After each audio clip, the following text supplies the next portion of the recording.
नमस्कार। एसटिभी च्याटमा यहाँलाई हार्दिक स्वागत छ। म प्रकाश किरेत।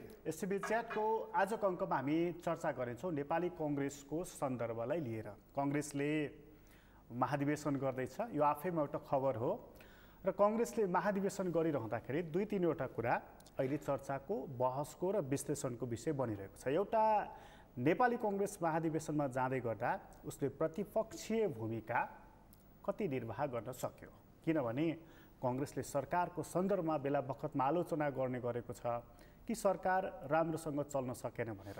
सत्ता पक्षको कमजोरीहरूको बारेमा औल्याउने नेपाली कङ्ग्रेसको कमजोरी कसले औल्याइदिने, यो प्रश्न बडा महत्त्वपूर्ण प्रश्न बनेको छ र सरकार स्वयं चाहिँ कहिले कङ्ग्रेस त म देख्दिनँ, प्रतिपक्ष त देख्दिनँ भन्दैछ, त कहिले बेवास्ता गरिरहेको छ। यस्तो बेलामा सरकारको काम कस्तो, प्रतिपक्षीको काम कस्तो, प्रतिपक्षले सरकारलाई डोर्याउन अथवा सही ट्र्याकमा राख्न नसक्नुको मूल कारण चाहिँ के हो? आजको अङ्कमा हामी महाधिवेशन र सरकार र प्रतिपक्षको भूमिकाको बारेमा कुराकानी गर्नेछौँ। हामीसँग कुराकानीको लागि आज स्टुडियोमा हुनुहुन्छ नेपाली कङ्ग्रेसका नेता कृष्णप्रसाद सिटौला।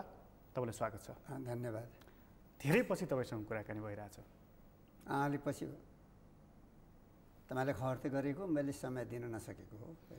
यो सरकारबाट अलिकति प्रवेश गर्नु है, सरकारको काम चाहिँ कस्तो लागिरहेछ तपाईँलाई? कुन विषयमा? डे टु डे पोलिटिक्स, डेलिभरीको सन्दर्भमा। यो निर्वाचनपछि अहिलेसम्मको सरकारको मूल्याङ्कन गर्ने हो भने समग्र विषयमा यो सरकार असफल सरकार हो। यसले देशको हितमा, राष्ट्रको हितमा उल्लेख्य खासै काम गर्न सकेन। यो काम गर्यो भनेर भन्न सकिने केही पनि आधारहरू खडा गरेको छैन। सरकार छ त्यति भन्नलाई मात्रै सकिन्छ, तर सरकारले जसरी यो नयाँ संविधान बमोजिममा आएको सरकारले जनताको हितमा, राष्ट्रको हितमा उल्लेख्य प्रगति गर्नुपर्थ्यो, जनतालाई आर्थिक प्रगतिको धारमा अगाडि बढाएर एउटा समृद्ध नेपाल निर्माण गर्न सक्ने आधारहरू खडा गर्न सक्नुपर्थ्यो। कम्तीमा आधारहरू नै भन्न सकिन्छ। कम्तीमा तपाईँले चाहिँ के आशा गर्नुभएको थियो? निर्वाचनपछि बनेको यति ठुलो मत प्राप्त गरेको सरकार, त्यो पनि कम्युनिस्ट सरकारले के यति चाहिँ गर्ला यसले भने के एउटा न्यूनतम केही? खास गरेर यो सरकारले दूरगामी रूपबाट नेपालको आर्थिक प्रगति हुने महत्त्वपूर्ण योजनाहरू तर्जुमा गर्न सक्नुपर्थ्यो र त्यसलाई यो 3 वर्षभित्र कमसेकम त्यसको सुरुवात गर्न सक्नुपर्थ्यो। त्यो केही पनि देखिँदैन, पहिलो कुरा। दोस्रो कुरा, तत्कालीन अवस्थामा सामुन्यमा जनताले बिहोरिरहेको समस्यालाई सम्बोधन गर्नको लागि केही उल्लेख्य आर्थिक कार्यक्रमहरू दिन सक्नुपर्थ्यो, त्यो पनि दिन सकेन। जस्तै एउटा इक्जाम्पल, आजकै दिनको एउटा इक्जाम्पल, यो देशमा 1 करोडभन्दा बढी श्रमिक नेपाली दाजुभाइ दिदीबहिनीहरू भए। विदेशमा काम गर्ने, अरब खाडीमा काम गर्ने, भारतमा काम गर्ने, औपचारिक अनौपचारिक, त्यस नेपालतिर काम गर्ने 1 करोड साबालकहरू चाहिँ अहिले श्रमिक लेभलमा पुगेका छन्। उनीहरूको पक्षमा एउटा ठोस कुनै योजना, कुनै कार्यक्रम सरकारले ल्याउन सकेन, आजकै दिनमा मात्रै भन्दाखेरि पनि। र खास गरी कोरोना सङ्क्रमणको कारणबाट जुन सबभन्दा ठुलो जीवन कष्टप्रद भएको छ श्रमिकहरूको, उनीहरूको रोजगार खोसिएको छ, उनीहरू रोजगारविहीन भएका छन्। विदेश अरब खाडीमा बस्ने मान्छेहरू रोजगारविहीन मात्रै छैन, देश फिर्न आउन खोज्छन्, उद्धार चाहेका छन्, सरकारले उद्धार गर्न सकेको छैन। प्लेन आउजाउ गर्न थाल्यो, हवाईसेवा सुरु हो, तर सधैँ लाग्ने भाडाभन्दा निकै गुणा बढी भाडा लिन थाल्यो। त्यहीँ बसेर खाने पैसा छैन, प्लेनमा भाडा तिर्ने पैसा छैन भनेर एकदम रुवावासी छ बाहिर। उनीहरूको यहाँका परिवारहरूमा त्यही हालत छ। उनीहरू अरब खाडीमा काम गर्थे। हरेक सरकार हुँदाखेरि यस्तो भइरहन्छ नि। तपाईँहरू सरकारमा रहँदा नि अरूले यस्तै भन्थे, यो पनि अहिले चलिरहेको छ। अनि यो भइरहन्छ मात्रै कुरा होइन, अहिलेको यो कोरोना सङ्क्रमणबाट उत्पन्न जुन परिस्थिति हो नि, यो परिस्थितिको मारमा परेको जनता विशिष्ट परिस्थिति छैन। यो विशिष्ट परिस्थितिमा विशिष्ट काम सरकारको जनताले खोज्छ नि। राज्यसँग कोष पनि त हुनु पर्यो नि। राज्यले कोषको व्यवस्था गर्न सक्नुपर्छ नि। त्यसको लागि यति कोष भरिएको हुनु पर्यो। कोषको व्यवस्था गर्न सक्नुपर्छ। सरकारले यति बेलामा सरकारले अन्य योजना जारी गरेको थियो कि योभन्दा अगाडि कङ्ग्रेसको सरकार थियो, त्यसले ढुकुटी रित आइदिएको थियो। यो रित्तो भण्डारबाट हामीले काम थालनी गर्नुपर्छ भनेर अर्थमन्त्री डाक्टर युवराज खतिवडा, तपाईँको जिल्लावासी विद्वान अर्थमन्त्रीले भन्नुभएको थियो। हेक्का राख्नु भएन? मेरो आफ्नो बुझाइमा के हो भने, सरकारको यो जुन चर्चा छ, अघिल्लो सरकारले ढिकुटी ल्याएको थियो, मलाई ढिकुटी भर्दै भने अघिल्लो सरकारका पालामा सञ्चित कोष खर्च गर्ने बाहेक यो सरकारले कुनै कार्यक्रम गरेको छैन जसले यो देशको आर्थिक वृद्धि होस्। सरकारले कुनै दावा गर्न सक्दैन कि यो सरकार आइकन देशले यो कारणले चाहिँ कि देशमा विदेशी लगानी ल्यायो, नयाँ उद्योग कल कारखाना खोल्यो, नयाँ रोजगारीको बन्दोबस्त गर्यो, नयाँ उत्पादन सुरु भयो, विदेशमा यति निर्यात हुन थाल्यो भनेर कुनै भन्न सक्ने कुनै आधारै छैन। काठमाडौँदेखि डाभोससम्म पुग्यो सरकार वैदेशिक लगानीको लागि भनेर। नेपाल काठमाडौँमै पनि सम्मेलन भयो, त्यता देशका राष्ट्र झन्डै 40 राष्ट्रका चाहिँ राजदूतहरू आए सम्मेलनको लागि। स्विजरल्यान्ड पुग्यो वैदेशिक लगानी भित्र्याउनुको लागि। के गर्ने यहाँ भन्दा सरकार दौडधुप त गर्यो, विदेश यात्रा त गर्यो, टिकटको पैसा खर्च त गर्यो, तर देशमा कुनै उल्लेख्य प्रगति भएन, कुनै उल्लेख्य लगानी पनि आएन, कुनै उल्लेख्य आयोजना पनि आएन जुन आज भन्न सकिन्छ। के कारणले आएन भन्ने लाग्छ तपाईँलाई? सरकारको नीति गलत नीति, सरकार आफ्नै पार्टीभित्रबाट रुमल्यो अथवा आफै भित्रबाट रुमल्यो सरकार, अथवा यो कम्युनिस्ट सरकार भएको हुनाले चाहिँ पत्याइदिएनन् पश्चिमाहरूले। मलाई त्योभन्दा सरकारको क्षमतामाथि नै प्रश्न हो मेरो आफ्नो बुझाइमा। अब डेमोक्रेटिक सिस्टमबाट सरकार आइसकेपछि त अब त्यसले सहयोग जुटाउन नसक्ने भन्ने कुरा थिएन होला, तर सरकारको नीति, सरकारको सोच, सरकारको कार्यक्रमको आधारमा न दुनियाँले विश्वास गर्ने हो नेपाललाई। दुनियाँको लगानी त विदेशबाट आउने लगानी त सरकारको नीतिमा आधारित भएर आउने हो नि त। सरकारले त्यस्तो नीति नै दिन सकेन जसको कारण विदेशी लगानी नेपालमा आउन सकोस्। प्रधानमन्त्रीको सम्बोधन हेर्दाखेरि त सरकारसँग प्रशस्त सपनाहरू छ, रेलदेखि पानीजहाजसम्म, सुरुङदेखि लिएर चाहिँ फ्लाइओभरसम्म प्रशस्त थिए नि, छन् नि। सरकारले आफ्नो सपना त बाँड्यो होला, निकै ठुला पुस्तकहरू लेखे होलान्, निकै ठुला डकुमेन्टहरू आए होलान्, तर व्यावहारिक रूपमा देख्न पाएन हामीले। जनताले व्यावहारिक रूपमा केही पनि देख्न पाएको छैन, देख्ने स्थिति पनि छैन। भ्रष्टाचार एउटा कारण हो त कि नेपालमा चाहिँ वैदेशिक लगानी नआउनुको? त्यो मात्र जस्तो मलाई लाग्दैन। त्यो एउटा सुशासन नहुनु र करप्सन नरोकिनु त्यो एउटा कारण हुनसक्छ, तर त्यो मात्र जस्तो मलाई लाग्दैन। अर्को मूल कारण के हो भने सरकारको नीतिप्रति विदेशी लगानीकर्ताहरूको पुँजीपतिहरूको विश्वास भएन भन्ने मलाई लाग्छ। फेरि पनि आइडियोलोजिकल प्रश्न आयो। सरकारको आइडियोलोजिकल प्रश्न उसको कम्युनिस्ट विचारधाराको भन्दा नि यो विषयमा सरकारले नेपालको धरातलीय स्थिति बुझ्न सकेको छैन। सरकार चीनतर्फ ढल्केको हुनाले अन्यले सहयोग गरेनन्, समर्थन गरेनन्, विश्वास गरेनन् भन्ने पक्षलाई मान्नुहुन्छ तपाईँ? चीनले त गर्नुपर्छ सहयोग। चीनले पनि के आर्थिक कार्यक्रम के दिएको छ, आर्थिक सहयोग के गरेको छ? चीनले दिने ऋण दिन लालाई तोला संसारभर त्यही देखिन्छ।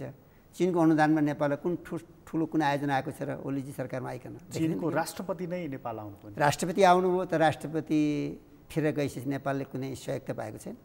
झन्डै 55-56 अरबको यो त एकदमै साधारण कुराको चर्चा भयो, एकदमै साधारण कुराको चर्चा भयो। रेल एकदमै साधारण कुराको चर्चा भयो। रेल पनि साधारण। रेल तपाईँको ऋणमा बन्ने रेल, चीनको ऋणमा बन्ने रेल नेपाल धान्न सक्छ? चीनको ऋणमा बन्ने संसारका अरू देशहरू नेपाली देशहरूलाई हेर्नुहोस् त तपाईँको केही वर्षपछि गएर ब्याज तिर्न नसकेर आफैले लिजमा लिएर आफ्नै झन्डा फहराएर बसेका उदाहरण छन् नि त दुनियाँमा। धनी राष्ट्रहरूले जब ऋण दिन्छन् सफ्ट लोनको नाममा, जब त्यो लोनको ब्याज तिर्न सक्दैन ती गरिब देशहरूले, अनि आफै लिजमा आएर बस्ने र त्यो देशभित्रको सार्वभौम सत्तालाई क्याप्चर गर्ने एउटा रणनीति नयाँ ढङ्गको संसारमा विकसित गरेर गएको छ नि। अहिले अफ्रिकन मुलुकमा हेर्नुहोस्, दक्षिण अमेरिका, ल्याटिन अमेरिकातिर गएर हेर्नुहोस्, यहाँ एसियाकै मुलुकहरूमा हेर्नुहोस्, अरू देशहरूमा पनि होइन, त्यो छ नि त। त्यसैले मेरो आफ्नो मान्यता के हो, तपाईँले यो विदेश लगानीकै कुरा गर्दाखेरि अनुदानमा कुनै चिज आउँछ बिना शर्त, अनुदानमा कुनै आउँछ बिना शर्त, त्यसमा सोच्न सक्छ नेपालले। तर ऋणमा आउँछ त्यो उसको शर्तमा, उसको नोहाउ आउँछ, उसको ठेक्कादार आउँछ, उसको सामान आउँछ, उसका मजदुर आउँछन्, नेपालले के हुन्छ?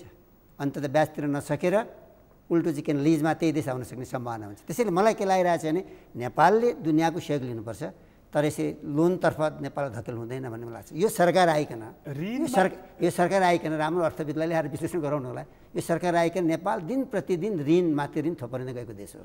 ऋणमा आउँदाखेरि चाहिँ केवल ऋण मात्रै हुन्छ, ब्याज तिर्नुपर्ने त्यो बाध्यता व्यवहार बढ्छ। अनुदानमा आउँदाखेरि चाहिँ नदेखिने स्वार्थहरू पूर्ति गर्दा गर्दा गर्दा गर्दा तपाईँ हाम्रोको घोडा नै धसिन्छ। म तपाईँलाई भन्छु नि त, मैले भने बिना शर्त भनिसकेँ मैले। नेपालको स्वार्थको शर्तमा आउनुपर्छ, चाहे अनुदान आओस् चाहे लोन आओस्, नेपालको स्वार्थको शर्तमा आउनुपर्छ, नेपालको हितमा आउनुपर्छ, नेपाली जनताको हितमा आउनुपर्छ। अरूको हितमा नेपालले न अनुदान लिने हो न ऋण लिने हो। बिना स्वार्थ भन्ने पनि त्यसमा राजनीतिक इन्ट्रेस्टहरू घुसेका हुन्छन् नि। राजनीतिक इन्ट्रेस्ट हाम्रो घुस्नुपर्छ। नेपालको राजनीतिक इन्ट्रेस्ट घुस्नुपर्छ। दाताको पो घुस्छ त, लिनेको कहाँ घुस्छ र? त्यस्तो उसको शर्त राखेर त नेपालले सहयोग पनि लिनु हुँदैन, ऋण पनि लिनु हुँदैन। त्यसो भए यो सरकार गठन भइकन यसलाई सुवर्ण अवसर थियो, रोजगारीको चाहिँ सृजना गर्नु सकेन, यसले आर्थिक वृद्धि दरहरूलाई हासिल गर्नु सकेन, उद्योग धन्दाहरू कल कारखानाहरू पनि बनाउनु सकेन भन्ने तपाईँको जबरजस्त आरोप रह्यो। जबरजस्त होइन, सही कुरा भन्दैछु मैले, आरोप होइन, सही कुराको विश्लेषण हो मेरो। सब अर्थविदहरूले भन्ने विश्लेषण यही हो, स्वयं सरकार नजिकका विश्लेषकहरूले भन्ने कुरा यही हो। प्रधानमन्त्री त झापाके हो नि तपाईँको जिल्लावासी, एकदम त्यत्रो भ्यू टावर बन्दैछ, तपाईँहरू चाहिँ देख्दै देख्नुहुन्न, केही पनि गरेन भन्नुहुन्छ। भ्यू टावरले भ्यू त होला, झापाली मैदान त देखिएला, तर झापाली जनताको कुनै आर्थिक प्रगति त्यसले दिनेवाला छैन। चाहिएको विषय होइन त्यो। मलाई त्यहाँ भ्यू टावरको आवश्यक किन, त्यत्रो ठुलो लगानीमा भ्यू टावरभन्दा अरू धेरै कुरा आवश्यक छ नि झापामा। यो मलाई एउटा अनौठो लागेको कुरा, झापाका नदीहरूमा त्यो भ्यू टावरको खर्चले तटबन्धनलाई बढाइदिएको भएदेखि धेरै राम्रो हुने थियो होला झापाली जनताको हितमा। मलाई एउटा अनौठो लागेको कुरा नि यो सुशासनको सन्दर्भमा तपाईँले जुन प्रश्न उठाउनु भएको छ, आर्थिक सन्दर्भमा जुन प्रश्न उठाउनु भएको छ, राष्ट्रियताको सन्दर्भमा त यो सरकारले ऐतिहासिक काम गरे नि, यसलाई पनि नदेखिदिएको नक्सा। तपाईँले कुन कुरा भन्नुभयो? नक्सा, कालापानी क्षेत्रको नक्सा ल्याउने कुरालाई हामीले स्वागतै गरेका छौँ, तर यो विषय कालापानी क्षेत्रमा भारतीय सैनिक आएर बसेको 2018 सालदेखि छ। चीन भारत युद्धको बेलामा भारतीय सैनिक त्यहाँ आएर बसेको लामो समय भएको छ, स्वयं सरकार प्रधानमन्त्री भन्नुहुन्छ होइन। तर भारतसँगको यो विषय, यो विवाद, सिमाना सम्बन्धी विवादको विषय दुई देशको कूटनैतिक पहलद्वारा समाधान गर्नुपर्ने विषय हो। त्यही विश्वासमा नक्सा पनि बनेको छ, सरकारले दिएको त्यही विश्वास, प्रतिपक्षले दिएको त्यही विश्वासको आधारमा, त्यही विश्वासको आधारमा संविधान संशोधन पनि भएको छ। तर सरकार अहिले भारतसँग कूटनैतिक राजनीतिक संवाद गर्न, पहल गर्ने कुरामा पुरै असफल देखिएको छ। नेपालले जुनसुकै सरकार होस्, भारतसँग मुठभेड गरेर होइन, भारतलाई संवादमा ल्याएर नेपालले भूमि फिर्ता लिन सक्नुपर्छ, यो हाम्रो मान्यता हो। भारतसँग निहुरिनु निहुरिनु होइन, संवाद गर्नु भने निहुरिनु होइन, आफ्नो प्रष्ट कुरा राखेर स्वाभिमानका साथ। उसले मिचेको छ, नक्सा ऊ निकाल्छ, त्यसैले संवादमा ल्याउन सक्ने चाहियो, संवादमा ल्याउने क्षमताका लागि दरोसँग लाग्नुपर्छ। तर हाम्रो यही प्रधानमन्त्री हो नि, तिमीले नाकाबन्दी खोलेन भने भारत भ्रमण गर्दिनँ म भनेपछि टक्क नाका खुल्यो, हाम्रो प्रधानमन्त्री भारत भ्रमण गर्नु अड्डिएको व्यक्ति हो नि। मलाई के लागिरहेको छ नाकाबन्दीको कुरा, तपाईँले जुन प्रश्न उठाउनु भयो नि अहिले, जसका कारणले मधेस केन्द्रित दलहरूका कारणले नाकाबन्दी भयो, तिनीहरूले छोडे नाकाबन्दी खुल्यो, सामान्य अर्थमा हेर्न चाहन्छु। नम्बर 1 कुरा। नम्बर 2 कुरा, नाकाबन्दी कुरालाई कसैले समर्थन गरेको त होइन नि। जुन कारणले नाकाबन्दी लागे पनि, चाहे भारतको कारणले होस्, चाहे त्यस बेला संविधान सभा बहिष्कार गर्ने राजनीतिक दलहरूको कारणले होस्, जुन कारण नाकाबन्दी भए पनि त्यो नेपाली जनताको हितमा थियो, हामी सबैले त्यसलाई विरोध गरेका हौँ। त्यस कारण अहिले तपाईँले जसरी प्रश्नसँग भन्नुभयो त्यो बेलामा भनेको छ हामीले यो नाकाबन्दी ठिक छैन, भारतले गरेको गलत हो हामीले भनेका छौँ। त्यस बेला त्यति बेला मधेस केन्द्रित दलहरूले गरे हो भन्नुभयो नि। मधेस होइन, उनीहरू बोर्डरमा बसे, भारतले उनीहरूलाई छुटाएन, त्यो प्रष्ट देखिन्छ त्यस बेलाको कुरामा होइन। प्रधानमन्त्रीले अड्डी त लिनुभयो नि, त्यसमा लिनुभयो, त्यसलाई हामीले नाइ कहाँ भनेका छौँ र। अहिले नक्साको सन्दर्भमा पनि उहाँ त्यसै गरी अडिनु भएको छ नि। नक्सा सम्बन्ध त नेपाल अडियो छ, उहाँको कुरा के आएर लिड उहाँले गर्नुभयो, नेपाल अडियो छ नि त, उहाँको कुरा के आएर। केपी शर्मा ओलीले प्रधानमन्त्री उहाँ त कसले लिड गर्छ, त्यति हिम्मत गर्नु नि ठुलो कुरा हो नि। होइन, प्रधानमन्त्री उहाँ तरिकाले जो प्रधानमन्त्री त्यो कुर्सीमा बस्ने आजको परिस्थितिमा त्यही निर्णय गर्ने हो। सुदूरपूर्वको झापामा जन्मिएको मान्छेले सुदूरपश्चिमको यो लिम्पियाधुराको बारेमा अडान लिने, प्रधानमन्त्री भइसकेपछि सुदूरपूर्व र सुदूरपश्चिमको कुरा आउँदैन। मथाला आज भन्छु, सिङ्गो नेपालको दायित्व बोकेको हुन्छ, चाहे पश्चिम होस्, चाहे पूर्व होस्, चाहे उत्तर होस्, चाहे दक्षिण होस्। हामी कहाँ त जिल्ला नै हेरिन्छ, प्रधानमन्त्री नै भएन। त्यो गलत कुरा हो। प्रधानमन्त्री त्यसरी आफ्नो जिल्ला हेर्ने कुरा आउँदैन। प्रधानमन्त्री भनेपछि देशको प्रधानमन्त्री हो, सिङ्गो नेपाल हेर्ने कुरा आउँछ। आजको परिस्थितिमा भारतले नक्सा जारी गरिसकेपछि जो प्रधानमन्त्री त्यहाँ भए पनि नेपालको नक्सा जारी गर्नुपर्ने परिस्थिति थियो, तर जो प्रधानमन्त्री भए पनि। मेरो यसमा पूरक प्रश्न चाहिँ यो छ कि सुदूरपूर्वको मान्छेले चाहिँ सुदूरपश्चिममा देख्ने, सुदूरपश्चिमको मान्छे नेपाली कङ्ग्रेसको तपाईँहरूको अहिलेको सभापति शेरबहादुर देउवा त डडेलधुराको मान्छे, त्यहाँबाट दार्चुला त धेरै पर पनि छैन। ठिक हो, उहाँले उठाउनु पर्दैन थियो। उहाँ प्रधानमन्त्री हुँदाखेरि भारतले कहिले नक्सा ल्याएको थियो र? यिनै केपी ओली पहिले प्रधानमन्त्री हुँदाखेरि कहाँ देखे त उनले पनि? त्यसलाई भन्न चाहन्छु म, जब भारतले नक्सा बनायो त्यसपछि त नेपालको पैसा पुगेको छ नि त। अहिले प्रधानमन्त्री केपी ओली भएपछि नि समस्या उठेको छ नक्साको मार्फत। नक्साको विवाद खडा भएको छैन र योभन्दा अगाडि खडा भएको थिएन। त्यसैले योभन्दा अगाडिका कुनै पनि प्रधानमन्त्री तँलाई भन्छु चाहे शेरबहादुर देउपा हुन्, चाहे माधव नेपाल हुन्, चाहे प्रचण्ड हुन्, चाहे बाबुराम हुन्, चाहे केपी ओली हुन्, योभन्दा अगाडि त प्रधानमन्त्री बन्नुभयो नि उहाँ होइन र। संविधान जारी भएपछि पहिलो प्रधानमन्त्री उहाँ नै हो। उहाँले पनि त्यसैलाई देख्नु भएन, उहाँले पनि त्यसैलाई विवाद ठान्नु भएन। अहिले जब यो संविधान जारी भइसकेपछि जब नयाँ प्रधानमन्त्री बनेका छन् यताका दिनमा त्यो पनि भर्खरै होइन, यति बेला भारतले नक्सा बनायो, दुई देश बिचमा विवाद खडा भयो।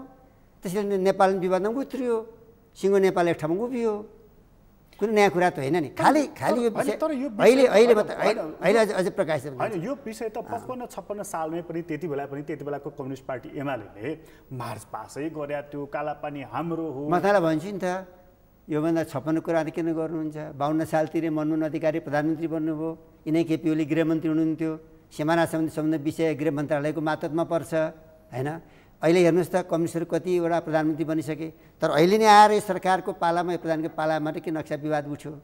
जब विवाद उठ्यो त नेपाल प्रधानमन्त्री बोल्छ, जो प्रधानमन्त्री होस् त्यहाँ को कुर्सीमा जो प्रधानमन्त्री होस् यो विषय उठान गर्नुपर्ने उसको दायित्व हुन्छ, उठायो। कसैले पनि खुट्टा लडखडाउँछ। खालि चिन्ताको कुरा त मेरो के हो भने यो विषयलाई चाहिँ के छ भने दुई देशको बिचको कुटनैतिक संवादद्वारा यो समाधान हुन्छ कि हुँदैन भन्ने प्रश्न चाहिँ मूल प्रश्न अहिले। यो नक्सा जारी भइसकेपछि अब जारी गर्नु अब नेपालले थाल्ने चाहिँ कुटनीतिक प्रयास हो कि अर्को बाटो हो? कुटनैतिक प्रयास हो। कुटनैतिक मार्फत संवादमा ल्याउनको लागि जे पहल गर्नुपर्छ त्यो राज्यले गर्नुपर्छ, सरकारले गर्नुपर्दछ। भारत भागिरहेको छ, त्यो सरकारले भन्नु पर्यो, प्रधानमन्त्रीले भन्नु पर्यो भारत भाग्यो भनेर। परराष्ट्र मन्त्रीले त भन्नुभयो न, हामीलाई भनेको छैन। टारिरहेको छ उहाँले प्रधानमन्त्रीले धेरैपल्ट सर्वदलीय बैठक बोलाइसक्नु, यो कुरा उहाँले उठान गर्नुभएको पनि छैन अहिले। भनेको कङ्ग्रेसलाई योभन्दा अगाडि कालापानीमा, लिपुलेकमा, लिम्पियाधुरामा विवाद छ भन्ने कुरा थाहा थिएन। सबभन्दा पहिले बहुदल आएपछि 46 सालपछि पहिलोपटक दुई देशको सिमाना सम्बन्धी विवादमा गिरिजाप्रसाद कोइराला नै प्रधानमन्त्री हुँदाखेरि यो विषय उठाउनु भएको हो र यो सिमाना सम्बन्धी विवाद पश्चिममा रहेको त्यस बेलादेखिको डिबेट हो, अहिलेदेखिको डिबेट होइन। पञ्चायत कालभरि यो कुरा उठेन, तँलाई भन्न चाहन्छु।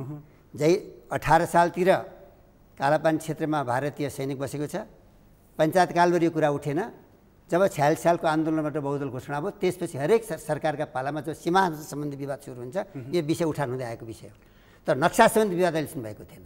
निरन्तरता चाहिँ कङ्ग्रेसले दिएन। 48 सालमा गिरिजाप्रसाद कोइरालाले विषय उठान गर्नुभयो पहिलोचोटि। निरन्तर कुरा उठान भइरहेको छ कङ्ग्रेसले, हरेक जब सिमाना सम्बन्धी डिबेट सुरु हुन्छ कुरा उठान भइरहेको छ। त्यसपछि त फेरि पनि त 52 मा तपाईँको सरकार बन्यो, त्यसपछि बिचमा एउटा मिलिजुली बन्यो, 56 मा तपाईँको एकमना सरकार बन्यो। यो मात्रै नभन्नुहोस् न, तपाईँलाई भन्छु नेपालमा प्रधानमन्त्री सबभन्दा धेरै अहिले कम्युनिस्ट पार्टीकै छन्, किन काङ्ग्रेसले मात्रै भन्नुहुन्छ, सबै छन् नि।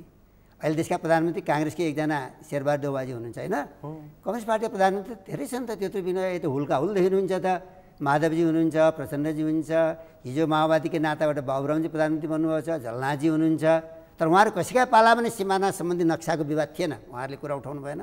चाहे शेरबहादुरका पालामा होस्, चाहे अरू यी मैले भनेका प्रधानमन्त्रीका पालामा होस्। अहिलेको प्रधानमन्त्री पहिलोपटक हुँदा पनि यो नक्सा सम्बन्धी विवाद थिएन, उहाँले उठाउनु भएन, देख्नु भएन भन्दिनँ म, उठाउनु भएन। तर अहिले उहाँ प्रधानमन्त्री बनेपछि नक्सा सम्बन्धी विवाद उठ्यो, उहाँले विवाद उठाउनु भयो। यसको सिङ्गल सोलो क्रेडिट चाहिँ प्रधानमन्त्री केपी ओलीलाई जान्छ न? यसको क्रेडिट र डिस्क्रेडिट भन्ने प्रश्न छैन, यो नेपालको मूल विषय हो। क्रेडिट डिस्क्रेडिट प्रश्न छैन, यो क्रेडिट त्यति बेला जान्छ सबभन्दा त्यसले क्रेडिट लिन सक्ला नेपालमा जसका पालामा यो समस्या समाधान हुन्छ र नेपालले जमिन फिर्ता लिन्छ। छवि त राष्ट्रवादी छवि त प्रधानमन्त्री केपी ओली सबैको राष्ट्रवादी, अराष्ट्रवादी कोही पनि छैन यहाँ। म राष्ट्रवादी तिमी अराष्ट्रवादी भन्ने अधिकार कसैलाई छैन। नेपालको हरेक क्षेत्रमा रहेको, हरेक भाषामा रहेको, हरेक वेशभूषामा रहेको, हिमालको, पहाडको, तराईको, पूर्वको, पश्चिमको, मेची महाकाली, तराई, पहाड, हिमाल, नेपालभित्र बस्ने तमाम नेपाली नागरिकहरू सबै राष्ट्रवादी हुन्, कोही पनि राष्ट्रवादी छैन। एकताका तँलाई भन्न चाहन्छु, एकताका बिपी कोइराला राष्ट्रवादीमा थाक्न नसक्नेहरू फेरि यस्तो राष्ट्रवादी शब्द निकालेर किन थालेका मैले बुझ्न सकेको छैन। यो नेपाललाई डिभाइड गर्ने एउटा के अरे सुनियोजित षड्यन्त्र हुनसक्छ। म राष्ट्रवादी हुँ तिमी होइनौ भन्ने तले भन्न सक्छ, त्यो सबभन्दा राष्ट्रवादी हुनसक्छ भविष्य गएर। कङ्ग्रेसलाई फेरि भारत परस्त भनेर त भनिएकै थियो। अस्ति प्रधानमन्त्री केपी ओलीले भारतले हाम्रो सरकार ढाल्न लाग्यो, साथीहरू पनि बैठक गर्न थाल्नु भएको छ, उचालेको छ भारतले भनेर। प्रधानमन्त्रीजीले यही भनिहाल्छु, प्रधानमन्त्रीले आफ्नो पार्टीभित्र व्यवस्थापन गर्न सक्नुहुन्न होला अनि अर्कोलाई दोष दिएर उम्कन खोज्नुहुन्छ, त्यो गलत उहाँको। हिजो कङ्ग्रेसलाई पनि भन्नुभयो अनि कङ्ग्रेसको घोडा धसिएको छ भारतको भक्ति गर्दा गर्दा भनेर संसदमै बोल्नुभयो। कसले? प्रधानमन्त्री केपी ओलीले। गलत थियो। उहाँ चस्मा लगाएर कलर चस्मा लगाएर बोल्न थाल्नुभएको छ। प्रधानमन्त्रीको दृष्टि जहिलेसुकै निर्मल हुनुपर्छ, उहाँ निर्मल दृष्टि छैन, त्यसरी अन्धो बन्न थाल्नुभएको छ। र अन्धो भएपछि जे पनि बोले भयो, दृष्टि बाहिर नभएपछि जे पनि बोल्छ प्रधानमन्त्रीले। कङ्ग्रेसलाई भनिराख्नु भएको थियो, पार्टीभित्र पनि भन्न थाल्नुभयो। त्यो गलत। अनि हामी कहाँ पार्टीका नेताहरू चाहिँ पार्टीका नेता जनताका प्रतिनिधि भइकन फलानको लागि काम गर्ने, तिलानको लागि काम गर्ने त्यस्ता हुन्छन्, दलाल हुन्छन्? कोही पनि हुँदैन, कोही पनि विदेशी दलाल छैन नेपालमा। यो गलत कुरा हो। किन भनिन्छ त? त्यो सस्तो लोकप्रियता लिन कसैले भन्दो हो। तर स्वयं प्रधानमन्त्रीको मुखबाट नेपाली काङ्ग्रेसलाई विदेशी दलाल भनेको मैले सुनेको छैन। यो ख्याल गर्नु न त। तर मैले सुनेको छु कि भारतको भक्ति गर्दा गर्दा गर्दा कङ्ग्रेसको घुँडामा पाल पर्यो होला उहाँको यो अभिव्यक्ति छ, हामी अहिले पनि सुन्न सक्छौँ। कहाँ भन्नु उहाँले? यो पार्लियामेन्टमै भन्नुभयो। पार्लियामेन्टमै भन्नुभयो र त्यति बेला भन्नुभयो प्रचण्डजी सरकार प्रधानमन्त्री बन्ने बखत भयो, चुनाव अगाडि ताका उहाँको प्रधानमन्त्री ढलेपछि प्रचण्डजीले छोडेर काङ्ग्रेससँग मिलेर चुनाव अगाडि सरकार बनिसकेपछि उहाँको आक्रोशको अभिव्यक्ति होला थियो। तर उहाँको यथार्थ होइन। यथार्थ भए तँलाई भन्न चाहन्छु नि, गिरिजाप्रसाद कोइरालाको उप प्रधानमन्त्री त उहाँ नै हो नि। संसद पुनर्वाली भइसकेपछि गिरिजाप्रसाद कोइराला प्रधानमन्त्री, उहाँ उप प्रधानमन्त्री, परराष्ट्र मन्त्री उहाँ नै हो नि त, होइन र? अनिखेरि किन उहाँले त्यसरी काङ्ग्रेसलाई, उहाँको दृष्टि त्यस्तो, काङ्ग्रेसका प्रति उहाँको दृष्टि त्यस्तो भएको भए त्यही सरकारको उप प्रधानमन्त्री कसरी बन्नुहुन्थ्यो होला र? भनेपछि त्यति मात्रै होइन, दोस्रो संविधान सभाको निर्वाचनपछि उहाँले नै त प्रस्ताव गरेर सुशील कोइराला प्रधानमन्त्री बन्नुभएको हो नि त। कङ्ग्रेसको नेतृत्वमा उहाँकै नेतृत्वको एमाले पार्टीसित शरिक भएर सरकार बनेको। त्यही सरकारको कार्यकालमा नेपालमा संविधान आएको। सुशील कोइराला पुनः प्रधानमन्त्रीको उम्मेदवार हुँदाखेरि पनि त भारतले उठायो भनेर त भन्नु भएको उहाँले। कसले? उहाँले त गलत हो।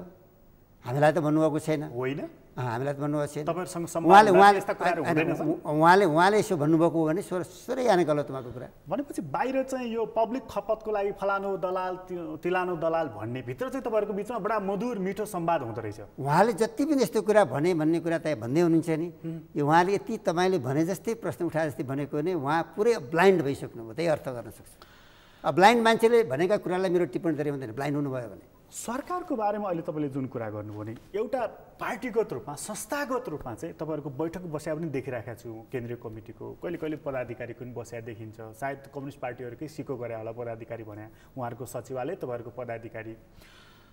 तर सरकारले यस्तो विवादास्पद निर्णय गर्यो, ओम्नीदेखि यतिसम्म होइन, अब सुनकाण्डदेखि लिएर अनेकौँ प्रकरणहरू छन्। काङ्ग्रेस त कहीँ पनि देखिन्न, काङ्ग्रेस कहीँ पनि बोल्दैन। काङ्ग्रेसले प्रतिपक्षी भूमिका पनि बिर्सिएछ भनेर बजारमा टिप्पणी छ। तपाईँहरूलाई यस्तो नेपाली खास गरिकन गएको निर्वाचनपछि नेपाली काङ्ग्रेस पार्टी प्रतिपक्षमा जब पुग्यो, उसले त्यसरी देशव्यापी रूपमा सङ्गठन परिचालन गरेर प्रतिपक्षीको भूमिका जनताको माझमा पुग्नु पर्थ्यो, त्यो लिएर विभिन्न एजेन्डा लिएर त्यो पुग्न नसकेकै हो। त्यहाँको टिप्पणी चाहिँ मैले असहमत हुनुपर्ने कुनै कारण छैन। संसदमा संसदीय दलको नेतासहित जो पार्टीका नेता साथीहरू पुग्नुभएको छ, उहाँले जोरदारसँगले कुरा उठाउनै पर्थ्यो सरकारका गल्तीका कुरालाई लिएर होइन। त्यो पनि एउटा उचाइमा त्यो पनि पुग्न सकेन। यो हाम्रो आफ्नो पार्टीभित्र पनि एउटा टिप्पणीको विषय बनेको छ। आजको दिनको ठ्याक्कै मूल्याङ्कन गर्दाखेरि चाहिँ यो कोरोना सङ्क्रमणको महामारी पछि चाहिँ हामीले सरकारले राम्रो काम गर है भनेर हामीले सरकारलाई भनेका हौँ। र यति बेला चाहिँ संसद हठात उहाँले अन्त्य गरिदिनु भयो सरकारले होइन। संसदमा साथीले कुरा उठाइराख्नु भएको थियो, अचानक संसदको अन्त्य भयो। अब संसदमा आवाज उठाउने ठाउँ रहेन। सडकमा जुलुस निकालेर ठुलो आमसभाहरू गरेर यति बेला यो महामारीको बेलामा जानु उचित हुन्न। किनभने जसरी अहिले कोरोना सङ्क्रमण समुदायमा प्रवेश गर्ने खतरा बढेर गएको छ र बढेछ, त्यसलाई नै हामीले ध्यान राख्न सक्नुपर्छ। सरकारको के देखियो ठ्याक्कै अहिलेको स्थितिमा भने कोरोना सङ्क्रमण महामारीको रोकथाममा सरकार पुरै असफल देखिन्छ होइन। यस्तो बेलामा पनि त्यो पनि खास गरिकन स्वास्थ्य सामग्री खरिद गर्दाखेरि कमिसन र करप्सनको कुरा अनेकौँ चर्चामा आएको छ, बाहिर सारा प्रेसमा आएको छ। तपाईँले आफै कुरा उठाइराख्नुभएको छ, प्रेस जगतले नै होइन। अत्यन्त दुःख लाग्दो पक्ष छ यी तमाम विषयहरूमा।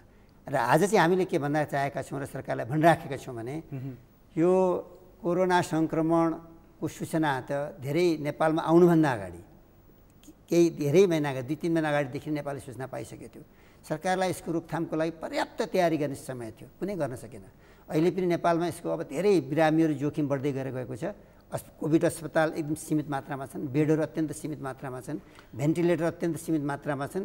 बिरामीहरू हुँदाखेरि पनि यसको सङ्क्रमण भएका बिरामीहरू अस्पतालमा भर्ना गर्न नसक्ने सरकारको स्थिति खडा हुँदै गएको छ र अत्यन्त भयावह स्थिति खडा हुन सक्छ अरू 1-2 महिनाभित्र भनेर यसका विज्ञहरूले हामीलाई भनिराखेका छन्।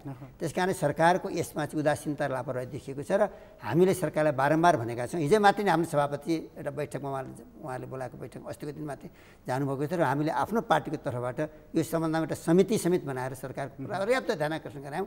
तर सरकारको ठुलो चासो ठुलो सरोकार यस विषयमा देखिएको छैन अहिलेसम्म। प्रतिपक्षको पनि मूल चासो चाहिँ यो कोभिड नियन्त्रण भन्दा पनि त्यहाँ संवैधानिक अङ्गहरूमा कहाँ नियुक्ति आदि इत्यादिमा बढ्ता अहिलेसम्म ध्यान म तपाईँलाई भन्छु अहिलेसम्म संवैधानिक परिषदको बैठकै बसेको छैन र संवैधानिक परिषदको बैठक नबसिकन संवैधानिक आयोगहरूमा प्रतिपक्षको चासो भनेर तर्क गर्नु नै बेकार कुरा हो।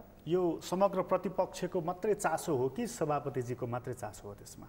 होइन, संवैधानिक परिषदको बैठक बसेपछि पो प्रतिपक्षको चासो अगाडि आउँछ त। यहाँनिर संवैधानिक परिषदमा संवैधानिक परिषद नबस्नमा पनि प्रतिपक्षी दलको नेताको चाहिँ अर्घै ल्याइ रोचक छ नि? यो गलत कुरा हो। प्रधानमन्त्री काठमाडौँ बाहिर गइदिनुहुन्छ, म तपाईँलाई बताउँछु, म फोन गर्यो ए म बाहिर छु भन्नुहुन्छ, ए म भ्याउँदिनँ भन्नुहुन्छ, म तपाईँलाई बताउँछु, मलाई खबरै थिएन भन्नुहुन्छ। म तपाईँलाई बताउँछु नि त अहिलेसम्म किन यो उपसभामुखको निर्वाचन गरेको? उपसभामुख संवैधानिक परिषदको पदेन सदस्य हुन्। त्यसमा पनि तपाईँहरू आँखा लगाइराख्नु भएको छ। तपाईँलाई आँखा लागेको छैन त्यहाँ त किन आँखा लगाउनु पर्यो? प्रतिनिधि सभाको उपसभामुखमा तपाईँलाई बताउँछु यो कुरा। उपसभामुखको निर्वाचनका तालिका संविधान सभाले निकाल्नु पर्यो, निर्वाचन आयोगले निकाल्नु पर्यो, जसले निकाल्ने जुन निकाय होइन निकालिसके त कम्पिटिसनमा जो निस्किन्छ नि, ठुलो कुरै भएन नि। त्यहाँ महिलाले पाउने सिट थियो अब होइन र जुन पार्टी गयो भने महिला पुग्नुपर्छ, सत्तारूढ दलकोले पाउँदैन होइन। सभामुख उपसभामुख एउटै दलको नहुने प्रष्ट संवैधानिक व्यवस्था छ। अब त्योदेखि बाहेक त बहुमत कम्युनिस्ट पार्टीको छ, उसले जसलाई चाहन्छ अर्को पार्टीको रोज्न सक्छ उसले। दाबी चाहिँ तपाईँहरूको पनि छ होइन? अब त्यस बेला जब निर्वाचन कार्यक्रम निस्किन्छ तब थाहा हुन्छ दाबी छ कि छैन। यो प्रतिपक्षी भूमिका चाहिँ गर्न बिर्सेकै हो तपाईँहरूले? बिर्सेको होइन, लामो समय सत्तामा बस्यो भने त्यस्तो हुन्छ होइन, बिर्सेको होइन, जोडदार गर्न सकेको। लामो समय सत्ता के भन्नुहुन्छ तपाईँको? तपाईँलाई बताउँछु नि त, म तपाईँलाई बताउँछु नि त। लामो समयको सत्ता एउटा 59 साल 18 अगाडिको एउटा फेज थियो, त्यसपछिको फेज हेर्नुहोस् तपाईँ। संसद पुनर्वाले भएपछि यताका दिनसम्मको फेज हेर्नुहोस्। गिरिजाप्रसाद कोइराला सङ्क्रमणकालीन अवस्थामा प्रधानमन्त्री भन्नुभयो, सहमतिको प्रधानमन्त्री। त्यसपछि यताको फेज हेर्नुहोस् त कतिवटा प्रधानमन्त्री को भयो भन्ने कुरा छाङ्ग देखिन्छ। कम्युनिस्ट पार्टीकै मात्रै जस्तो प्रधानमन्त्री बनाएका छन् यो 15 वर्ष जतिमा त अधिकतम हेर्नुहोस् न तपाईँले।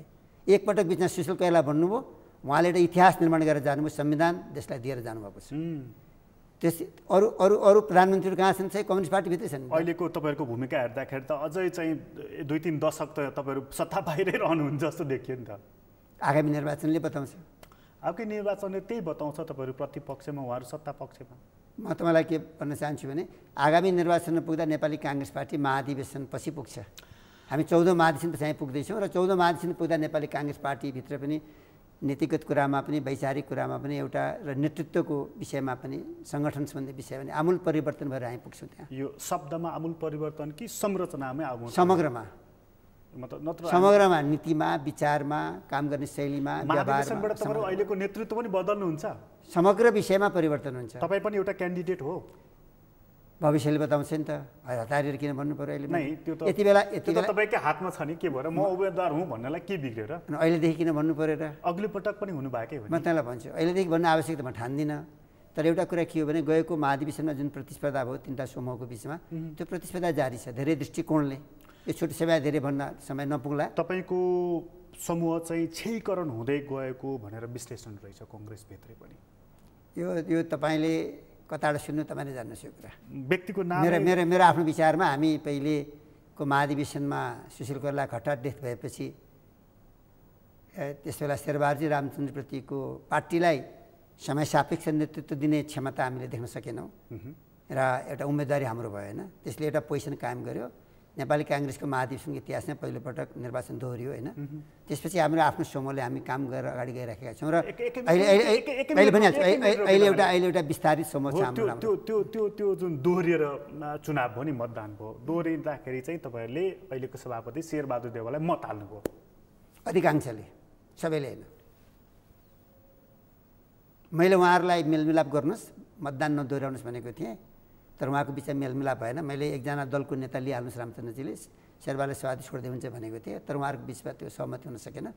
त्यसपछि हामीले कसैलाई यसलाई हाल नहाल भनेन, तर मत परिणाम हेरेर सहमति गर्नुहोस् भनेर वक्तव्य दियौँ र मेरो आफ्नो मूल्याङ्कनमा हामीलाई मतदान गर्ने अधिकांश साथीहरूको मत शेरबहादुरजीलाई पर्यो, तर केही मत रामचन्द्रलाई परेन भन्ने होइन। रामचन्द्र पौडेललाई चाहिँ किन मत दिनु भएन? होइन, यो दिने नदिने भन्ने कुरा त आएन, अधिकांश भन्ने छैन, अधिकांश लामो समय अब गिरिजाप्रसाद कोइरालासँग तपाईँ निकट रहेर त्यत्रो समय काम गरेको मान्छे रामचन्द्र पौडेल प्राविधिक रूपले नै शेरबहादुर सभापति बनिसन्, थोरै मतले मात्रै परिचित हुनुहुन्थ्यो। तपाईँले यता मत हालिदिएको भए त रामचन्द्र न 100% त्यसरी जाँदैन, गोजीको पैसा पनि खर्च गर्न अलिकति समय चाहिन्छ। रामचन्द्र पौडेल मत दोहोरिएको 4 घण्टामा सम्पूर्ण मलाई रुचि आएर मलाई पत्याएर आएको सबै एक ठाउँ खसाउन सकिँदैन नि। रामचन्द्र पौडेललाई तपाईँले सहयोग नगर्नुको कारण चाहिँ के त? त्यो कारण त आगामी महाधिवेशनमा भन्नुला नि, अहिले किन भन्नु पर्यो? अबको महाधिवेशनमा चाहिँ अहिले भन्न केही जरुरी छ र? अबको महाधिवेशनमा सहयोग गर्नुहुन्छ? अबको महाधिवेशनमा त तपाईँले भने जस्तै त हुन्न नि त। रामचन्द्र उठ्नुहुन्छ र सभापति? किन उठ्नुहुन्न? हो, तपाईँलाई भनिसक्नु भयो, मैले त सुनेको छैन। म उठ्छु भनिराख्नु कहीँबाट उहाँसँग मेरो भेट भएको छ, सभापति उठ्छु भनिराख्नु भएको छैन। इभन शेरबहादुर देउवालमा सभापति उठ्छु भन्नुभएको छैन। तपाईँ आफै कल्पना गरेर सोध्दै हुनुहुन्छ मलाई। मसँग कुरा गरेँ, म यही टिभीमा कुरा मलाई भन्नुभएको छैन म अबको प्रमुख दावेदार हो भन्नुभएको छ। प्रमुख मैसँग रेकर्डमै छ। होइन, दावा गर्नु अलग कुरा, सभापति उम्मेदवार बन्नु फरक कुरा। तपाईँहरूलाई ढाँटी राख्नु भएको रहेछ, मसँग त बोल्नु भएको छ पब्लिकली। किन ढाँट्नु? उहाँलाई सोध्नुहोस्, हामीलाई भन्नुभएको छैन। उहाँले अहिले सुन्नु जति साथी आफ्नै गलाउँदै हुनुहुन्छ। होइन, मसँग होइन, उहाँको महाधिवेशनको आफ्नो टिमका साथीहरूसँग उहाँले बस्दा हामीमध्ये कोही भनिराख्नुभएको छ, उहाँकै टिमका साथीहरू हुन्छ नि, अरू साथीहरू होइन भनिराख्नुभएको छ भनेपछि त म त अहिले फरकै भइसक्यो। अहिले पनि 3टा समूह छ कि? अहिलेसम्म तपाईँ क्लियर बुझ्नुहोस्, न अहिले वर्तमान साथी शेरबहादुर देउवाले न रामचन्द्र पौडेलले दुवैजनाले हामी सभापति उम्मेदवार भयौँ भनेर भन्नुभएको छैन पार्टीभित्र हामीसँग। तपाईँले चाहिँ? मैले हाम्रो समूह लगातार जारी छ, परिस्थितिको मूल्याङ्कन हामी गर्छौँ। त्यस बेला अघिल्लो पटक चाहिँ तपाईँले केही निश्चित पदमा मात्रै उम्मेदवारी दिनुभएको थियो? 3टा मात्रै। यसपटक चाहिँ हठात थियो। यसपालि चुनावमा उठ्दा समग्र समूहसहित उठ्छौँ। फुल फ्लेज सभापतिदेखि लिएर सबै केन्द्रीय सदस्यहरू सबैसम्म। त्यसरी उठ्दाखेरि तपाईँलाई सभापतिको उम्मेदवार चाहियो, महामन्त्रीको चाहियो, तलसम्मको सेटै चाहियो, बनाइसक्नुभयो सेट? त्यो अहिले कसरी बन्छ? पहिलेको भन्दा अहिले फरक महाधिवेशन छ, तपाईँले बुझ्नुपर्छ एउटा कुरा, संरचनागत परिवर्तन छ। 7वटा प्रदेश महाधिवेशन हुन्छ, जुन नेपाली काङ्ग्रेसको इतिहासमा पहिलोपटक बन्दैछ। 7वटा प्रदेश महाधिवेशनले कस्तो नेतृत्व निर्माण गर्छ, फेरि त्यहाँ सहभागी हुने महाधिवेशन प्रतिनिधिहरू नै हुन्छन्, यो पनि बुझ्नुहोस् तपाईँले। त्यसले दिने परिणामबाट एउटा सन्देश दिन्छ केन्द्रीय महाधिवेशनका लागि, त्यसको विश्लेषण सबले गर्छन् नि त। त्यहाँनिर अब कसैले भने पनि नभने पनि 2-3टा समूह छ भन्ने कुरा प्रश्न देखेकै विषय छ। त्यसमध्येको शेरबहादुर देउवा समूहमा यो पनि तँलाई भन्छु 2-3वटा मात्रै किन भन्नुहुन्छ? 2 मात्रै हुन पनि सक्छ, त्यो 3भन्दा बढी 4 पनि हुनसक्छ, वा सर्वसम्मत हुन्छ। अहिले अनुमान गरेर किन बोल्नुहुन्छ? होइन, आजको मितिमा कुरा गर्दाखेरि तपाईँमा कुरा गर्दाखेरि शेरबहादुर देउवा समूहमा एकल क्यान्डिडेट, त्यहाँ अर्को महसभापतिको उम्मेदवार भने मैले सुनेको छैन। यतातर्फ तपाईँ पनि मनमा बाहिर चर्चा सुन्नुहोस् न, रामचन्द्र पौडेल, प्रकाश डाक्टर शेखर, शशाङ्क, मतलब थुप्रै। म तपाईँलाई बताउँछु, म शेरबहादुरको समूहमा निधिजीले म उम्मेदवार बन्न सक्छु भनिराख्नु भएको छ। आइरहेको छ प्रश्न, तपाईँहरूको जस्ता प्रेसका साथीहरू लेखिराख्नु भएको छ एकदम राष्ट्रिय पत्रिकाहरूमा, हो कि होइन थाहा छैन।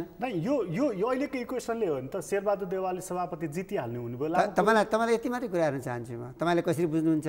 अब आउने महाधिवेशन प्रतिनिधि पुरानै सेट आउँछन्, पुरानै मान्छे सबै आउँछन्, खर्लक्कै। मलाई त्यसो लाग्दैन, मलाई त लाग्दैन। तँलाई भन्छु नि, म पार्टीको संरचनामा आमूल परिवर्तन छ। 33% त महिला सहभागी भएर आउँछन् महाधिवेशन प्रतिनिधिमा। पहिले त थोरै मात्रै महिला आउँथे, अहिले त 33% त महिला मात्रै आउँछन्। अनि समावेशी सहभागिता सबै सेक्टरमा बढेको छ, सबै क्लस्टरमा बढेको छ। कम्प्लिटली महाधिवेशनको रचना नै नयाँ प्रकारको भएको छ नि त। तपाईँहरूको ध्यान कहाँनिर गएको छैन? तपाईँ प्रेसका साथीहरू ध्यान के छैन? पुरानै आँखाले हेर्नुहुन्छ, पुरानै ह्याङओभर छ। मैले भन्ने गरेको छु, पुरानो ह्याङओभरबाट मुक्त हुनु। साथीहरूलाई पनि भनेको छु मैले पार्टीभित्र पनि, तपाईँलाई पनि भन्न चाहन्छु, पार्टीको संरचना बुझ्नुहोस्, आजको परिस्थितिलाई बुझ्नुहोस्, नयाँ ढङ्गले क्वेसन उठाउन थाल्नुहोस् तपाईँहरू पनि। तपाईँको मुखबाट सुनौ न त, सभापति शेरबहादुर देउवा नै कन्टिन्यू हुने सम्भावना कति छ? मैले त्यस्तो देखिरहेको छैन। रामचन्द्र पौडेल सभापति? मैले त्यो पनि सम्भावना देखिरहेको छैन। ओहो, नयाँ मान्छे, एकदम नयाँ नेतृत्व आउँछ। गगन थापाजीले चाहिँ कतै बोलेको सुन्दै थिएँ मैले। अब यो बुढाहरू सब चाहिँ थानको लाग्नुहुन्छ, उहाँहरूलाई हामी चाहिँ एउटा सम्मानजनक ठाउँमा राख्छौँ। म तपाईँलाई फेरि अहिले भन्न चाहन्छु नि, फेरि भन्न चाहन्छु तपाईँलाई, म आजसम्म कुनै पनि नेताले, कुनै पनि साथीले, शेरबहादुर देउपा, रामचन्द्र पौडेल लगायत कुनै पनि साथीले, कृष्ण सिटुला लगायत अरू जति नाम लिँदै हुन्छ तपाईँले, कुनै पनि साथीले म सभापति उम्मेदवार बन्छु भनेर पार्टीभित्र, पार्टीका फोरमहरू छन् नि त, कुनै पनि फोरममा उहाँहरूले बोल्नुभएको छैन। तपाईँ जस्तै साथीले सोध्दै जाँदाखेरि कुनै मनको कुरा शब्द आउँछ नि त, त्यसलाई पक्रेर नअठ्याउन नखोज्नुहोस् तपाईँहरूले। त्यो केवल बोल्नको लागि मात्रै बोलेका हुने भयो ती कुरा त्यस्तो आउँछ नि त। अहिलेको सभापतिले चाहिँ एउटा सभापतिको रूपमा संसदीय दलको नेताको रूपमा दललाई र पार्टीलाई कति हाँक्न सकेको हुनुहुन्छ उहाँले? परिवर्तित परिस्थितिमा जसरी नेपाली काङ्ग्रेस पार्टीलाई पनि सङ्गठित गरेर बृहत एकता गरेर नेतृत्व दिन सक्नु पर्थ्यो र जनताको माझमा सङ्गठन परिचालन गरेर पुग्न सक्नु पर्थ्यो, त्यो उहाँ गर्न सक्नु भएन। म एउटा कुरा स्मरण गर्न चाहन्छु तपाईँलाई तपाईँ मार्फत। यो गएको निर्वाचनपछि आम निर्वाचनपछि मैले आफ्नै पार्टी पहिलो कार्यसमितिको बैठकमा मैले कुरा राखेको थिएँ। अहिले परिणामले भन्छ कि कम्युनिस्ट पार्टीको कब्जामा देश गएको छ। अहिले यो कब्जाबाट देशलाई निकाल्नका लागि, राष्ट्रलाई निकाल्नका लागि नेपाली काङ्ग्रेस पार्टीले नयाँ कार्यक्रम लिएर जान सक्नुपर्छ जनताको माझमा। तपाईँ पदाधिकारी साथीहरूले या त यसको कार्ययोजना ल्याउनुहोस्, सभापति, वरिष्ठ नेता, महामन्त्रीजीहरू तपाईँले भन्नु, मैले भने ल्याउनुहोस्, या तपाईँहरू यो कार्ययोजना ल्याउन सक्नुहुने हामीहरूलाई जिम्मा लाउनुहोस्। फ्लोरका साथीहरू हामीहरूलाई भनेको थिएँ मैले, होइन? उहाँले न आफूले त्यो कार्ययोजना ल्याउनु हो, न हामीलाई त्यो कार्ययोजना बनाउने जिम्मेदारी दिनुभयो। यहीँनिरबाट अहिलेको नेतृत्व असफल भएको छ मैले आफ्नो बुझाइमा। देश त तपाईँको नेपालको देश त चौतर्फी रूपबाट सबैतिर कम्युनिस्ट पार्टी सरकार बनेको छ नि, होइन?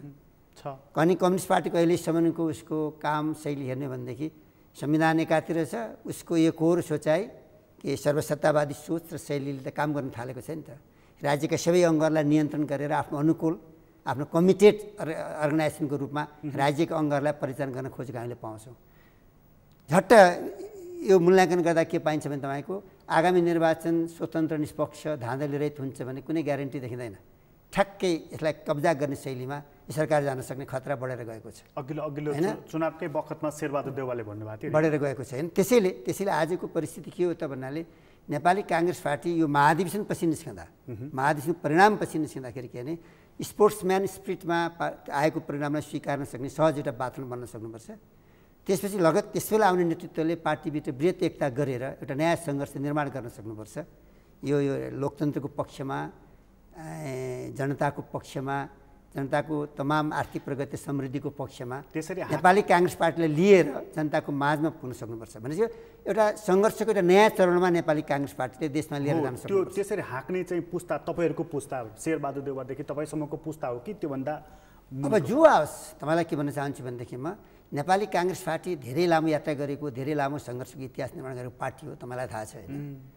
त्यो पार्टीले कुनै एउटा वर्ग विशेषलाई पन्छाएर अर्को वर्ग विशेषले मात्रै हाँक्छु भन्ने कल्पना गरेर पनि हुन्न। नेपाली काङ्ग्रेस पार्टीको नेतृत्व तहमा जो आउँछ, तलदेखि माथिसम्म, एक ठाउँको माथि कुरा गरेर हुँदैन, तलदेखि माथिसम्म आउने नेतृत्वले तहगत बृहत एकता निर्माण गरेर साथीहरूको बिचमा अत्यन्त ठुलो विश्वास र समझदारी निर्माण गरेर एउटा नयाँ सङ्घर्ष निर्माण गर्न सक्नुपर्छ अहिले कम्युनिस्टको सर्वसत्तावाद विरुद्धमा। त्यसका लागि नेपाली काङ्ग्रेस पार्टीले आजदेखि सोच्नुपर्छ भन्ने मेरो एउटा यसमा छुट्टै एउटा प्रश्न सोधेँ, त्यसपछि यो कम्युनिस्टकरणको बारेमा थोरै आउँछु। जस्तो तपाईँको समूहमा गगन थापाजी अहिले पनि हुनुहुन्छ? हुनुहुन्छ। हामीले भर्खर त मैले सम्पर्कलाई खोलेको छु, हामी सबै बसेर सल्लाह गरेर खोलेका छौँ। उहाँ पनि त्यसमै साथै हुनुहुन्छ। यो अलिकति कम्युनिस्टहरूले चाहिँ अलिकति कम्युनिस्टकरण भयो भन्ने सन्दर्भमा नि त्यो कङ्ग्रेसको एउटा तबका रहेछ, त्यो अब नाम त के लिइराखौँ, तपाईँ इसाराले बुझिहाल्नुहुन्छ। यो कङ्ग्रेसलाई कम्युनिस्टकरण गर्ने चाहिँ कृष्ण सिटौला हो भन्दो रहेछन् के उनीहरू? के भन्नुभयो तपाईँले? नेपाली कङ्ग्रेसलाई चाहिँ कम्युनिस्टकरण गर्ने चाहिँ कृष्ण सिटौला हुनु भन्दो रहेछन् क्या? आधारहीन र झुटा र गलत विश्लेषण। खास गरी माओवादीसँग शान्ति प्रक्रियाको कुरा अगाडि ल्याउँदा तपाईँ मन्त्री हुनुहुन्थ्यो, तपाईँको गाडीमा बताइहाल्छु म। शान्ति प्रक्रियाको कुरा सोच्नु भयो नि त होइन? शान्ति प्रक्रियाको मुख्य दुईवटा लक्ष्य हो, एउटा माओवादीको हातबाट बन्दुक छुटाउने र हिंसा अन्त्य गर्ने, देशमा शान्ति कायम गर्ने, त्यो लक्ष्य पुरा भएको छ। एउटा लक्ष्य अझै बाँकी छ, त्यस बेलाका द्वन्द्व पीडितलाई न्याय दिने, त्यो काम बाँकी छ अझै पनि, त्यो काम बाँकी छ। अर्को हो माओवादीहरूलाई चाहिँ के भने शान्तिको राजनीतिमा, लोकतन्त्रको राजनीतिमा त्यो धारमा ल्याउने भन्ने कुरा। उनीहरूलाई चाहिँ त्यो हतियार र व्यक्ति छुट्टै मात्रै कसैले भन्छ यो देशबाट हिंसा अन्त्य भयो, माओवादीको हातमा बन्दुक छुट्यो, गलत भयो भन्छ, म त्यसमा सहमत छैन। नेपाली काङ्ग्रेस पार्टीकै सरकार थियो, पार्लियामेन्ट थियो, होइन? त देशभरि मान्छे मारिराखेको अवस्था पनि थियो एकपटक, त्यो अवस्थाबाट देशले मुक्ति पाएको छ अहिले। काङ्ग्रेस चाहिँ त्यसपछि कम्युनिस्ट हुँदै गएको छैन। कम्युनिस्ट अहिलेको संवैधानिक व्यवस्था सम्पूर्ण रचनालाई तपाईँले मूल्याङ्कन गर्नुभयो भने कम्युनिस्टको विचारधारा छोडेर डेमोक्रेटिक सिस्टममा पद्धतिमा आएका हुन्। नयाँ धार उनीहरूको लोकतन्त्रको धार हो, तर यो धारबाट विचलित हुन खोजेका छन्। बेला बेला देखिन्छन् होइन। नेपाली काङ्ग्रेस पार्टीले ताकत निर्माण गर्न सक्नुपर्छ र लोकतन्त्रको धारबाट बाहिर जान नदिने एउटा चाहिँ जनदबाव सृजना गर्न सक्नुपर्छ। किन त गोविन्दराज जोशीहरू, केबी गुरुङहरू तपाईँलाई चाहिँ ठिक मानिरहेका छैनन्, ठिक गर्नु भएन उहाँले भनेर? यो कस्तो कुरा तपाईँ भन्नुहुन्छ भने यो त एउटा कृष्ण सिल्लाले गर्ने या नगर्ने भन्ने कुरा होइन नि, सिङ्गो नेपाली काङ्ग्रेस पार्टीसँग जोडिएको विषय हो। उहाँहरू पनि केन्द्र समितिमै हुनुहुन्थ्यो, हामीले गणतन्त्र जाने निर्णय गरेकै हो नि, विस्तृत शान्ति सम्झौता भएकै हो नि, सबैले बसेर ताली पड्काएकै हो नि, गिरिजाप्रसाद कोइरालाले हस्ताक्षर गर्दा र विद्रोही माओवादी हस्ताक्षर सबै साथमै त थियौँ नि, हामी अलग कहाँ थियौँ र? नै त्यही लागेको थियो मलाई पनि। तर हिजो मात्र सुने केबी गुरुङको बिपी भइरहे, गणतन्त्र पनि आउँदैन थियो, राजा पनि फालिँदैन थियो, गिरिजाप्रसादले गल्ती गर्नुभयो, काङ्ग्रेस मास बेस्ड पार्टीबाट सेमी मास अब चाहिँ क्याडर बेस्ड पार्टीतर्फ जान थाल्यो। यो त कम्युनिस्टको आचार विचारतर्फ ढल्किसक्यो भनेर केबी दाईलाई नै सोध्नु होला। नै यसमा तपाईँको भूमिका केबी दाई एउटा सिनियर लिडर, एकदम पुरानो मान्छे हुनुहुन्छ, उहाँको बारेमा कुनै टिप्पणी गर्न म चाहन्न। तर मलाई के लाग्छ भने शान्ति प्रक्रियाले नेपालमा शान्ति कायम भएको छ, नेपालमा लोकतन्त्र संस्थागत भएको छ, एउटा पद्धति आएको छ होइन, सङ्घीयता, लोकतन्त्र, गणतन्त्र र यस अन्तर्गतको जुन व्यवस्था छ यो व्यवस्था जनताको हितमा छ भन्ने मलाई लाग्छ, नेपालको हितमा छ भन्ने मलाई लाग्छ होइन। सबैले मिलेर हामीले शान्ति प्रक्रियालाई पूर्णता दिएका छौँ। नेपाली काङ्ग्रेस पार्टीमा सिङ्गो नेपाली काङ्ग्रेस पार्टीको नेतृत्वमा, गिरिजाबाबुको नेतृत्वमा नेपालले यो एउटा पार लागेको छ। एउटा कुरा टुङ्गो लाग्न बाँकी छ, तपाईँले अघि भनिहाल्नुभयो, एउटा द्वन्द्व पीडितलाई न्याय दिने काम बाँकी छ, त्यो बाँकी छ, त्यो चाहिँ अलि लामै समय लाग्ने भयो। त्यो चाहिँ मलाई के लागिरहेको छ भने विस्तृत शान्ति सम्झौता हुँदाखेरि नै द्वन्द्व पीडितलाई न्याय दिन्छ, त्यसका लागि दुईवटा आयोगहरू गठन हुन्छन्, सत्य निरूपण मेलमिलाप आयोग र बेपत्ताको छानबिन आयोग भनेर निर्णय भएको त्यस बेलामा। त्यो निर्णय बमोजिम आयोगहरू गठन भयो, तर त्यो आयोगहरूले काम गर्न सकेनन्। अहिले पनि मैले दुःखका साथ भन्नुपर्छ, यो सम्बन्धमा जोडिएको कानुनले अझै पूर्णता पाएको छैन। सर्वोच्च अदालतले के इन्स्ट्रक्सन दिएको छ यसरी कानुन बनाऊ भनेर, त्यसलाई सरकारले पूर्णता दिन सकेको छैन। र यसमा सबभन्दा दुःखद विषय चाहिँ के छ भने विस्तृत शान्ति सम्झौतापछि र पहिलो संविधान सभाको निर्वाचनपछि यो काम तत्काल पूर्णता दिन सक्नु पर्थ्यो। सुरुमा प्रचण्डजीले गल्ती गर्नुभयो, उहाँले तत्कालै शिविर उठाएर हतियार छोडेर द्वन्द्व पीडितलाई न्याय दिने काममा उहाँ प्रधानमन्त्री छँदा लाग्नु भएको भए त्यसलाई नेपाली काङ्ग्रेस त प्रतिपक्षमा थियो, धेरै कुरा छोटो समयमा उहाँले पुरा गर्न सक्नुहुन्थ्यो, तर त्यता उहाँ लाग्नु भएन। अहिले त मैले गल्ती गरेँ भन्नुहुन्छ बेला बेला सार्वजनिक रूपबाट होइन, धेरै त्यसलाई म कोट्याउन पनि चाहन्न। जसका कारण त्यो गल्तीकै कारण सेना प्रकरणमा पस्नुभयो र त्यही गल्तीकै कारण उहाँले सत्ता छोड्न बाध्य पनि हुनुभयो, त्यो आफ्नो ठाउँमा रह्यो, त्यो पनि इतिहास भएर गइसक्यो। तर त्यसै लगातार माधव नेपालजी प्रधानमन्त्री बन्नुभयो, झलनाथजी प्रधानमन्त्री बन्नुभयो, बाबुरामजी प्रधानमन्त्री बन्नुभयो होइन, केही पनि न संविधान बन्यो न द्वन्द्व पीडितले न्याय पाए उहाँहरूको कार्यकालमा, एउटा इतिहास देखिन्छ। बताउँदैछु। त्यसपछि सुशील कोइराला प्रधानमन्त्री बन्नुभयो दोस्रो संविधान सभाको निर्वाचन पहिलोपटक, र उहाँको मुख्य ध्यान चाहिँ के नै संविधान निर्माण गयो, काङ्ग्रेसको मूल ध्यान संविधान निर्माण गयो। त्यसपछि संविधान आयो, संविधान आइसकेपछि फेरि केपी ओलीजी प्रधानमन्त्री बन्नुभयो, उहाँको ध्यान पनि त्यतातिर गएन। त्यसपछि त प्रचण्डजी शेरबहादुरजीको माओवादी र कङ्ग्रेसको एउटा कोलिसन गभर्मेन्ट बन्यो, जसको ध्यान निर्वाचन सम्पन्न गराउनेतर्फ गयो। यताका दिन निर्वाचनपछि फेरि केपी ओलीजीको प्रधानमन्त्री बनेको छ, कम्युनिस्ट पार्टीको ठुलो सङ्ख्या छ पार्लियामेन्टमा, उहाँहरूको झन्डै दुईटा नजिक सरकार छ। अहिले उहाँहरूले यो वास्तवमा सत्य निरूपण तथा मेलमिलाप आयोग र बेपत्ताको छानबिन आयोगसँग जोडिएको कानुनलाई पूर्णता दिएर द्रुत गतिले काम गराए भन्न सक्नुपर्नेमा गर्न सक्नुभएको छैन। यसमा दुःखका साथ भन्नुपर्छ।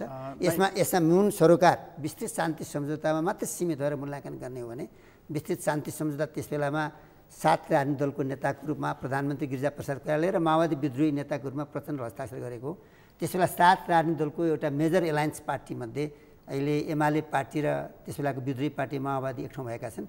हिजोको एमाले पनि आफ्नो परिचय गुमाएको छ, हिजोको माओवादीले पनि आफ्नो परिचय गुमाएको छ, नयाँ कम्युनिस्ट पार्टी बनेको छ, नयाँ परिचयमा उनीहरू उभिन पुग्नुभएको छ उहाँहरू। तर काङ्ग्रेस पार्टी त्यही ठाउँमा छ जुन ठाउँमा हिजो जन्मेको थियो, आज त्यही ठाउँमा छ र भोलि पनि त्यही ठाउँमा रहन्छ नेपाली काङ्ग्रेस पार्टी। नेपाली काङ्ग्रेस पार्टी हिजो शान्ति सम्झौता गर्दाखेरि, गिरिजाको नेतृत्वमा शान्ति सम्झौतामा हस्ताक्षर गर्दै गर्दाखेरि जुन ठाउँमा थियो द्वन्द्व पीडितलाई न्याय दिन्छौँ है भनेर उभिएको थियो, त्यो ठाउँमा छ। हामी त्यो कार्यभार पुरा गर्न चाहन्छौँ, तर यसको इनिसिएटिभ लिने, यसलाई नेतृत्व दिने ठाउँमा त काङ्ग्रेस पार्टी छैन। आज नेतृत्व दिने ठाउँमा त प्रधानमन्त्रीजी हुनुहुन्छ, कम्युनिस्ट पार्टी छ, उहाँहरूले विशेष नेतृत्व लिन नसकेको कुरामा चाहिँ म दुःख व्यक्त गर्न चाहन्छु। तपाईँले बुझ्दाखेरि चाहिँ उहाँहरूको अर्घ्य ल्याएको मूल अर्थ चाहिँ के हो? उहाँहरू आफैभित्र हराएको जस्तो हुनुहुन्छ। आजकै दिनकै मात्रै विश्लेषण गर्ने भनेदेखि कम्युनिस्ट पार्टीका नेताहरू सत्ता टिकाउन र सत्ता गिराउन पदको सङ्घर्षमा मात्रै उहाँहरूको ध्यान केन्द्रित भएको छ। आजको देशको मूल समस्या यहाँनिर हो मैले बुझेको। यो उहाँहरूको जुन प्रधानमन्त्रीलाई मेरो पद जान्छ कि भन्ने चिन्ता, अरू पार्टीका साथीहरूलाई त्यो पाइँदैन भन्ने चिन्ताबाट उहाँहरूको अभिप्रेरित हुनुहुन्छ। त्यसैमा उहाँहरू केन्द्रित हुनुहुन्छ र उहाँको ध्यान जनताको तर्फ छैन, राष्ट्रको तर्फ छैन, द्वन्द्वपीडितहरूको तर्फ छैन। मैले बुझेँ यहीँनिर यो जुन उहाँहरूको जुन यो छिनाझप्टी छ नि, यसले असर चाहिँ कतिपय मानिसहरू के भन्छन् भने अन्ततः यो व्यवस्थालाई असर गर्छ है, यसले ठुलो पार्टीमा ठुलो विग्रह आएपछि। तपाईँले एउटा सही कुरा सोध्नुभयो, सही विश्लेषण हो तपाईँको कुरा।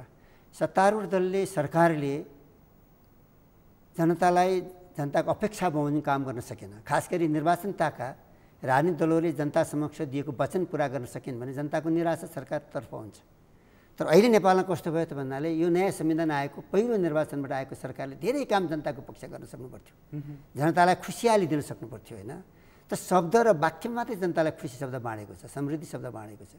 तर व्यावहारिक रूपबाट नेपालको धरातल, जनताको धरातललाई मूल्याङ्कन गर्ने भने जनतालाई कुनै उपलब्धि दिन सकेन र सरकारको काम कारवाहीबाट जनताको मनोबल गिरेको छ, जनता निराश छन्। मैले भन्नै पर्छ, यही यस्तो नहोस् कि सरकारप्रतिको निराशा व्यवस्थामाथि नै खण्डिएर नजाओस्। यो खतरा बढ्ने सम्भव छ। यसबारे नेपाली काङ्ग्रेस गम्भीर छ, सचेत छ र हामीले यसलाई चाहिँ किन गम्भीरतापूर्वक लिएका छौँ र जनताको माझमा जानुपर्छ भन्ने हाम्रो निर्णय पनि हो आजको दिनमा।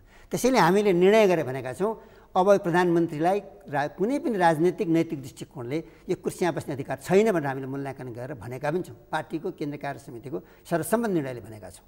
यो सरकारले गम्भीरतापूर्वक विचार गर्नुपर्ने हो, प्रधानमन्त्रीजीले पनि र प्रधानमन्त्रीको पार्टी कम्युनिस्ट पार्टीका नेताहरूले गम्भीरतापूर्वक मूल्याङ्कन गर्नुपर्ने हो र आफू पुरै सचिएर सुध्रिएर जनताको हितमा उहाँले काम गर्न सक्नुपर्ने हो। मैले बुझेको यहीँनिर हो। तपाईँलाई धेरै धेरै धन्यवाद। धन्यवाद। आदरणीय दर्शकबिन, तपाईँलाई पनि धन्यवाद। आज हामीले कुराकानी गऱ्यौँ नेपाली कङ्ग्रेसका नेता कृष्णप्रसाद सिटौलासँग। उहाँसँगको कुराकानी अहिलेलाई यति नै। एसटिभी च्याटबाट म प्रकाश गिरीलाई बिदा दिनुहोस्। सगरमाथा टेलिभिजन हेर्दै गर्नुहोला। नमस्कार।